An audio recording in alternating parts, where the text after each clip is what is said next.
Welcome to the Age of Empires 2 HD Edition Trigger Guide.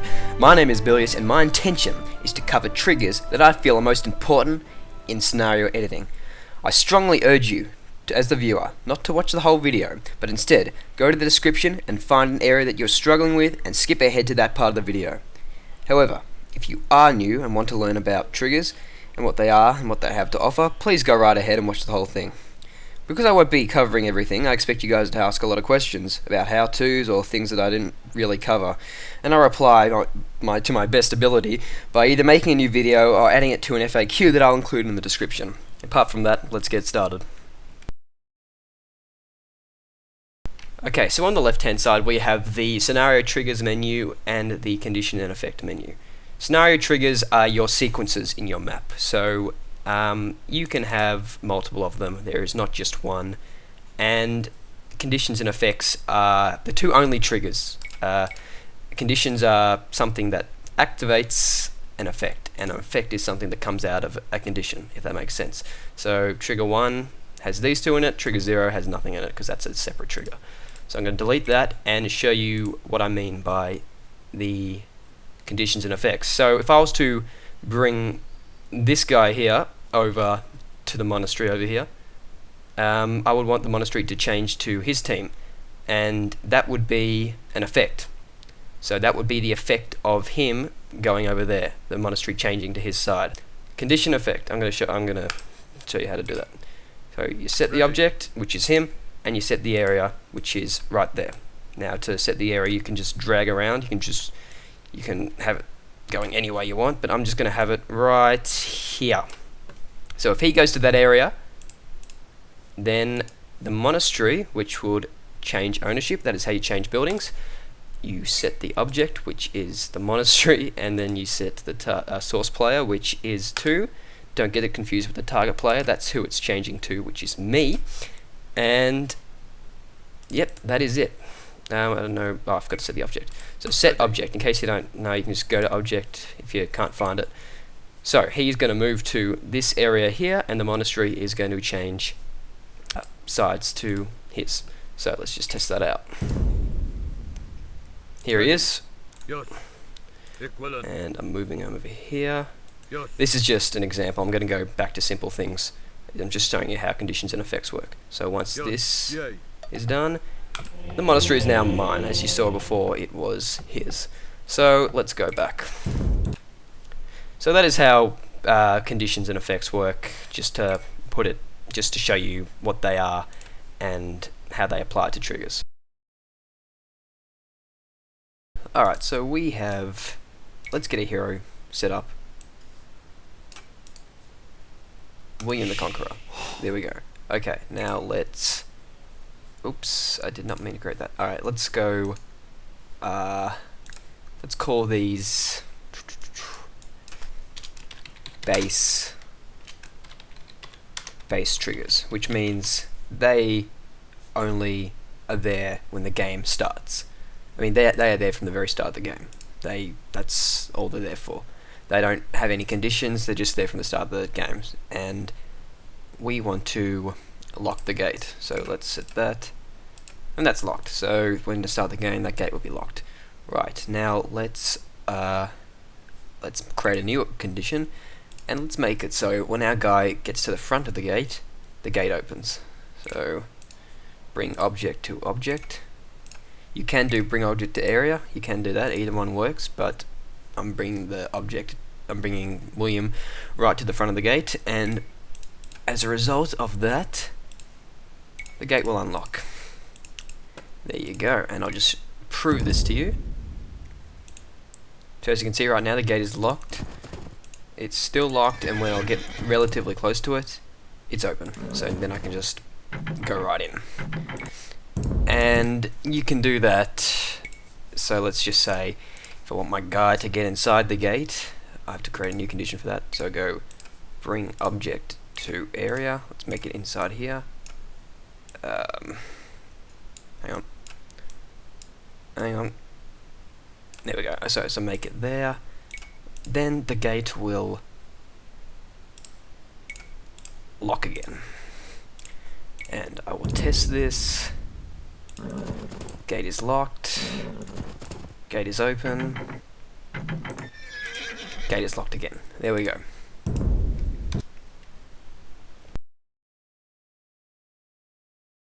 Let's say I want to change my guy's name from William the Conqueror to something else. To do that, we just go into base triggers, because this guy will always be called that from the very start of the game, unless you want to change it in the halfway through, and I'll do that later. So we go change object name, set object, which is this guy here, source player, which is the designator player that you're clicking on, which is obviously me, so that's player 1. Message is, of course, the name. Don't worry about string table ID, we don't really need that, and that doesn't really apply. The other drop down menus on the left are more for if you have multiple objects, but I'll show you that in a sec. And we'll call him just William the Great! Exclamation mark. So when I test that,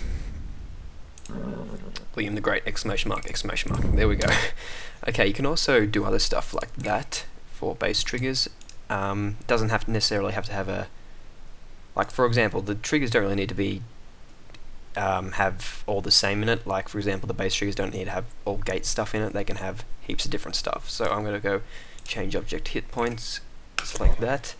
If I want the object, what it does is it gets its base health and then either subtracts it or adds to it. If I want to add it, I just press 50 if I want to add 50 health, or if I want to lose health for him, I go negative 50, and I'm going to do that.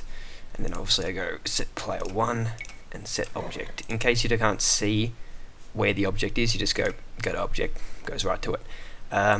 And I'll also set his attack. Now for some reason you can't actually lower his attack, you can only add to it, which is very odd. It's a problem that I'm trying to figure out, but let's just say 8. It adds 8 damage to him, plus his base damage. So when I open this up,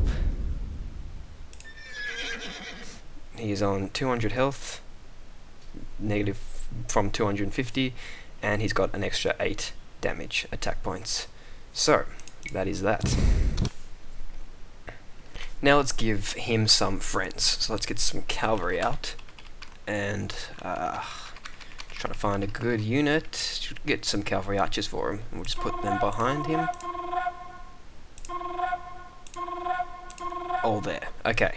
If I want to change these guys' names to something else, like bodyguard instead of heavy cavalry archer, I'd go into new effect, go change object name, but this time I would go into object list, and I would go heavy cavalry. Oops. Where is it? Heavy cavalry archer. There we go. And press player 1 and call it bodyguard. What am I doing? Bodyguard. Alright, so that means as soon as the game starts, their name will change. But other heavy cavalry archers that belong to you will also be named that, say if you want to create some later in the game. So to do this, you can just deactivate the trigger, but that's not really needed. I can also show you another way of how to change it. So, in fact, let me just demonstrate this. So, source player 1, heavy cavalry archer, test, bodyguard, all bodyguard, see? And this guy's still William the Great. Right. So, there is another way around it, and I'll add some additional units as well. In fact, I'll add some AI players. Damn it. Let's get some of the... let's get these guys. Actually, in fact, let's get some different units. So let's get... there we go. Okay, so we have 3 different units there. Now, to change their names, obviously they're different units, we can't just do that drop-down menu again. We have to go into base triggers, or whatever you decide to name, however you decide to order your stuff. Set objects, we do not click that. We click set area. Now, the area applies to all people, so anyone in that area, as soon as the game starts, will be named that. So we go source player 3, which is them, message, King's Bodyguard. And we don't need to do any of that because they're different units, so we click that, and since they're in that area, King's bodyguard, King's bodyguard, King's bodyguard, King's bodyguard. Anyway, so that's all the naming stuff done. Let's move on to changing their. In fact, changing their attack is just the simple, just doing the same thing. But I will demonstrate that as well. So if I want to change these guys' attacks, or HP, I'll do HP. Just go set area as normal, and then add another 100 to it.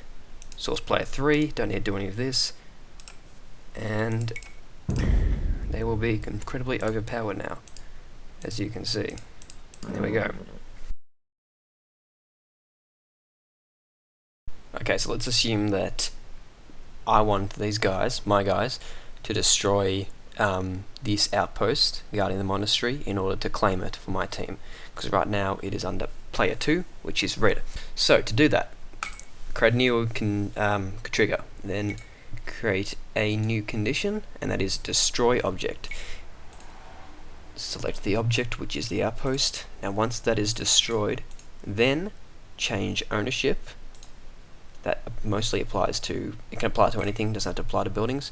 Now to do the to change the ownership of multiple objects, we want to drag the area out, and anything in that area will now become mine. So in this case, the buildings, in fact, let's just make sure it's all compact. Yep, so in this case, the buildings, the monastery, and the walls will become mine. So make sure you select the source player, which is 2, red, and the target player, which is me, so 1. And object type, make sure you click this as well, building. Right, so once that is destroyed, that will become mine. Let me test that out. Yay, equivalent. Yes. Yay. Yes. Okay, as you are witnessing Equivalent. now, Yes. we are not attacking the monastery, we want to claim that. Yes.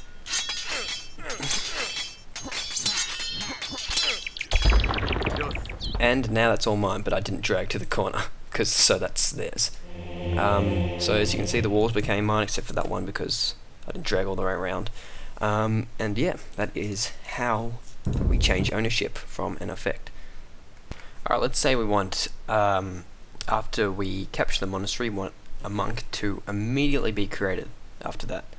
So to do this, we go back into our destroyed outpost condition, because as a result of that, effects will happen, and one of the effects will be the ownership and the other one will be creating this monk. So to do that, we create object, set location, this is where he's going to be created. We'll set it at the monastery door. Source player is us, so player 1, units, we'll go down to monk. Click on that to verify it, and that should be done. Now to make it to step up a level, we'll make the monk move when he spawns in. So if when he's normally created, he'll just stand there, but to make him move, it's quite tricky, and no one really knows how to do this. What we do is we go task object, and since he's not there yet, we can't select an object, so we go select area. This means it will select the area where he's going to be created. So set the area there, and we set the location to this relic here. So he'll grab the relic when he's created. So set the area there, set the location. There we go. Source player 1, and there we go. That should be done now. So let's test that out. Okay, so let's just move a couple of guys up. Yes. Yes. Yes. Yes. Let's make them destroy the outpost. Yes. Yay. Fatal.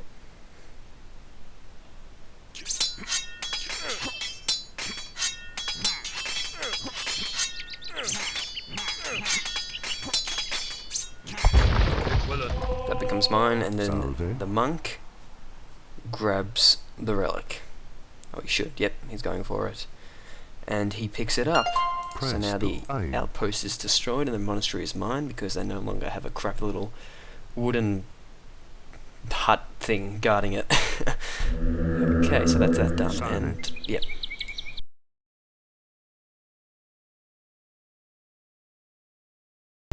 Okay, so what I want to do now is, once the relic goes into the monastery, I want to have units created up here. Let's say about 5 units created, and then have them moving down here.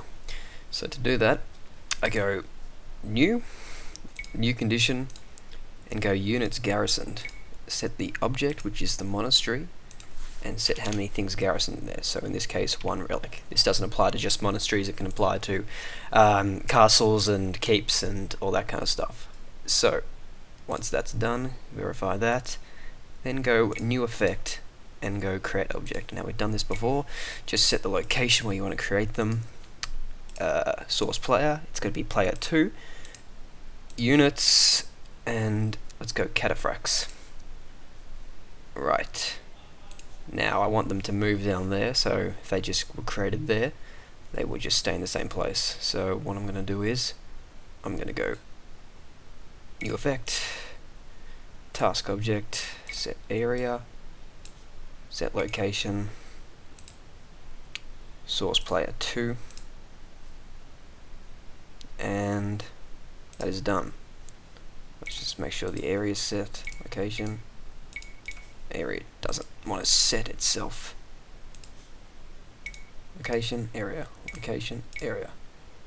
Right, now that is done, I want them to be created within an interval. So I want them not to be created instantly, I want them to create every 10 seconds. So to do that, I create another condition and it's called timer.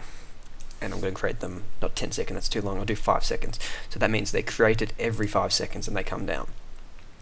Now, I need to have this thing on looping, or otherwise we'll only create 1, I want to create 5.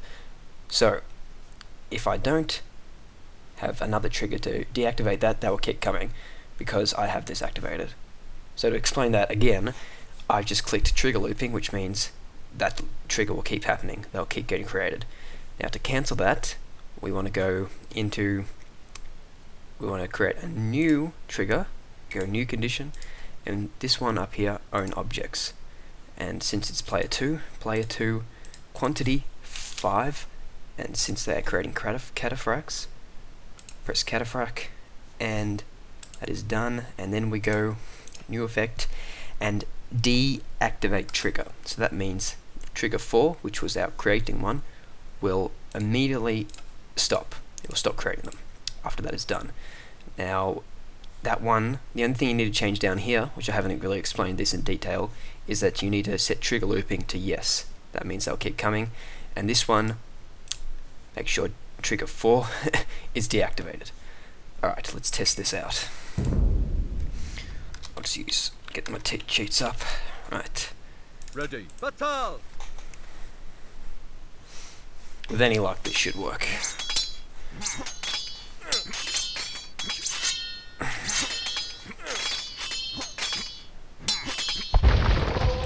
There's my monk. He's going to grab the relic. Nope, apparently doesn't know how to go around. Alright, I'll grab it. Mandatum? No, he's too dumb. He's too dumb. Okay. Grab the relic, bring it up to there. This is the garrison thing. And that's there. 1, 2. See, they're created in 5-second intervals. 3, 4, and 5. Once they own 5 of them, they'll stop coming. Yep, because 5 are already owned, they will stop coming, and the other trigger has been deactivated, which means they are no longer, it's no longer happening.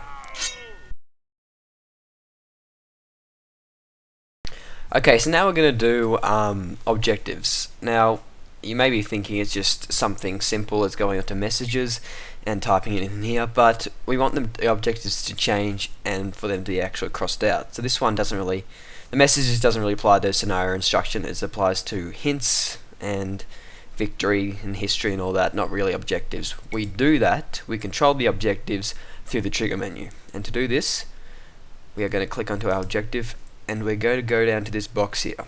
And the trigger description is in fact the objective. So you can't see it, but I'm going to type in go to market.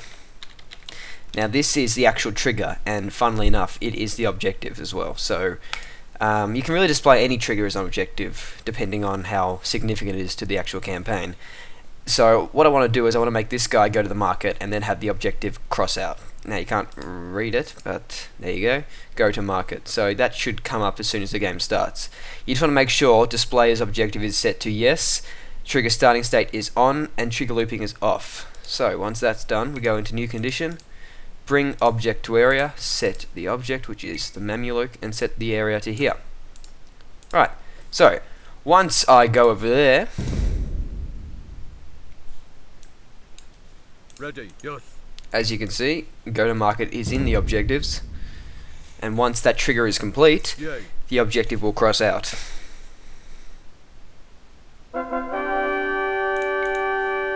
There you go.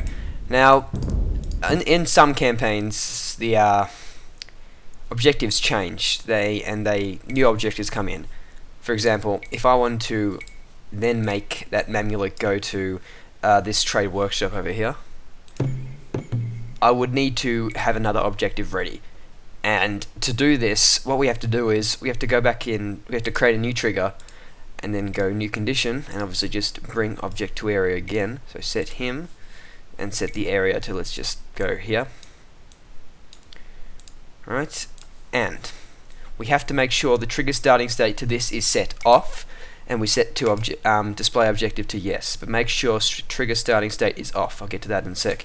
And trigger description, go to trade workshop. Description order, we'll keep that as it is. Description order is where it appears in the actual scenario instruction, so if it's at the top, if it's on the bottom and stuff like that, but we'll leave that.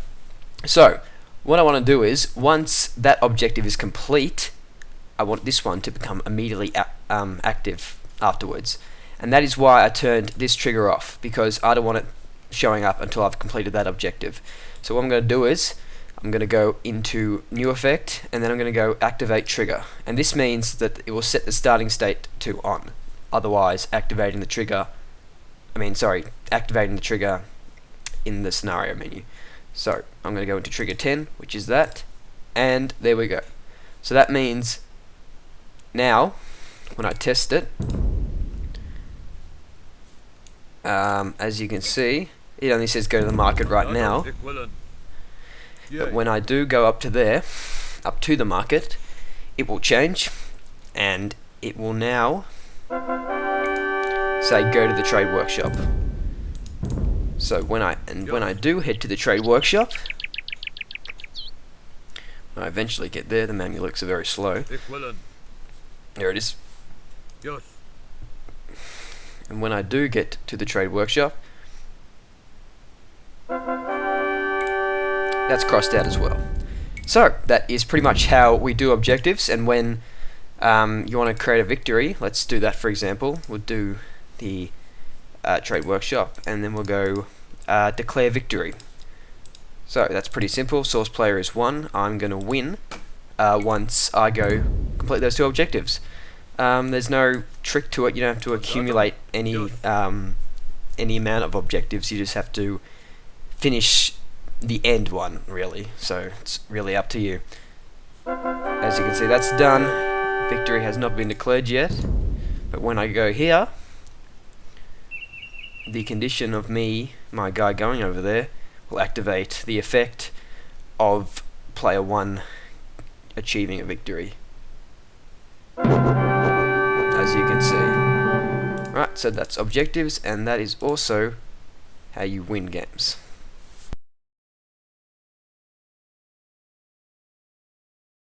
Okay, so let's say that I want to build a castle over here, and once I build that castle, I want my enemy to attack me.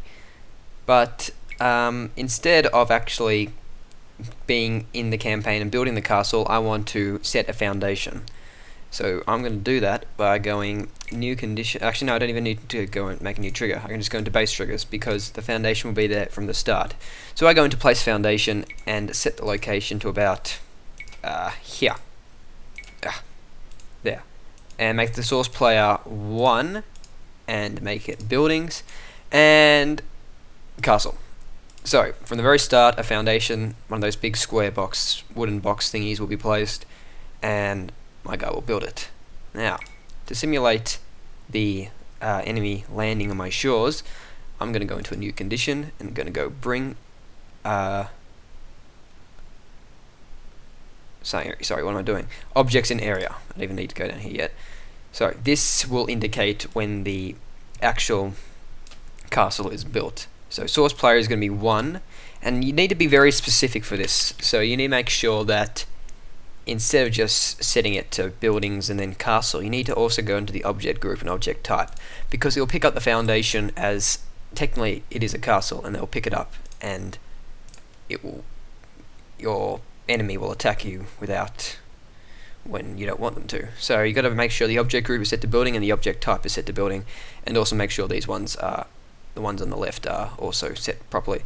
So that means once I have one castle in this area, I'm going to make my enemy attack me, and I'm going to do this by going on the unload effect and selecting on the object and selecting the location, which is there. Now source player is obviously player 2. The object group, you don't need to change that, you don't need to change anything else, you just need to make sure that the source player and the location is set, and of course the object. Yep, that's all good. Now that that's done, we're going to go into new condition, and we're going to go back into the objects in area condition again, and we are going to set this area here, the area where the enemy is going to land. So it's just going to be in this general area here, and source player is 2, and they are units, and we're just going to make sure it is set to 1.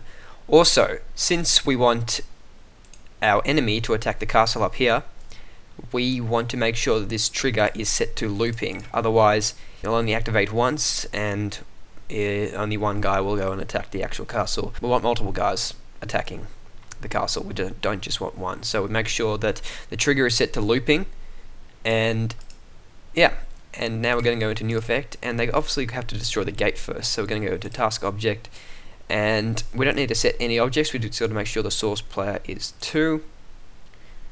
In fact, yeah, actually we better set the area, just make sure the source player is 2, and we'll set the area as this place here. So that objects in area condition is just to make sure the trigger activates, pretty much, and we're going to set the location to the gate.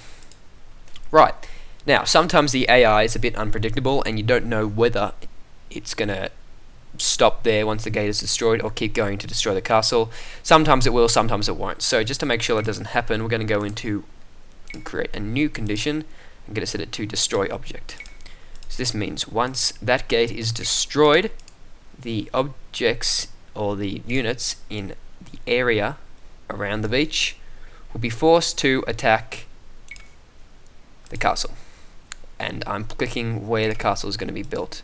Since it's not there yet, it will be built there and they'll be forced to attack it. And we're going to set the source player to 2, of course, and make sure the area is set. The area is not set. Let me just do that. So any player 2 units in this area will be forced to attack the castle. God damn, it's not picking up. Sometimes it doesn't pick it up. It's very, very annoying. Set the area, set the location there. Alright, got them. Okay, so that's done. Better just name these. It's really good to name stuff, by the way, guys, just in case you have heaps of triggers, of course, because it will get very confusing. Now this is set to gate. No, sorry, this is set to castle. And this one is set to gate. And this one is foundation landing. Sounds like a charity organization.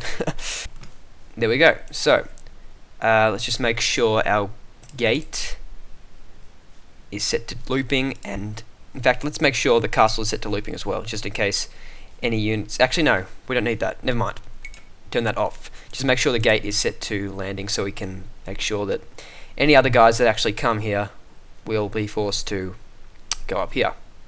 Right, let's test that out. Now with any luck it should work.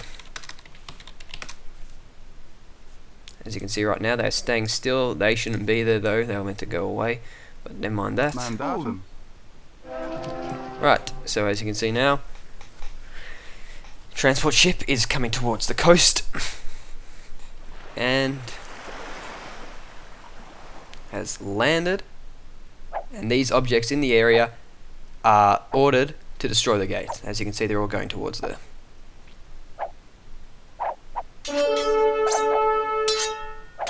They're not destroying the watchtower, by the way, because they haven't been ordered to.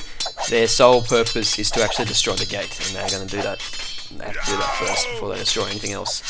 If they weren't tasked to do something, and they were just landing on the beach, I don't know whether they'd be destroying the watchtower or just standing still. So, right. So as you can see, once the gate is destroyed, they're going to move up and attack the castle now. This one is moving down because it's dumb, and it got blocked and it can't move any further. So now we are attacking the castle, and it is all good. That is how we do a beach landing, and that is how we task objects, certain types and groups of objects, and how we don't make them stand still. So there you go. So that concludes my trigger video. I know it was very short and it ended suddenly, but I found that covering these triggers was probably the best thing to do because it was short and they are very useful triggers, as in they are used for pretty much everything, really. I will be covering more in future when I actually make a full campaign. I'll be recording that. But my original intention for this video was for you guys to ask me questions, so I'm going to leave a link to my Steam page and you can ask me questions on that, or you can comment on YouTube and I'll answer them to the best of my ability. I can guarantee you that. But that was it, guys. I hope you enjoyed it and I hope you found it very informative.